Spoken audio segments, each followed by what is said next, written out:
सर्व अधिकारी आणि प्रेक्षक गेला सलाम. माझे नाव स्तुती श्रीधर वैद आहे. मी मुंबई रिजनमधील अंबरनाथ सोसायटीमधून आली आहे.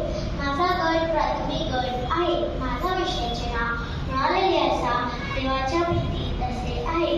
माझा शास्त्रभाग योहान 3:16 आहे. मी शास्त्रभाग वाचते. देवाने जगात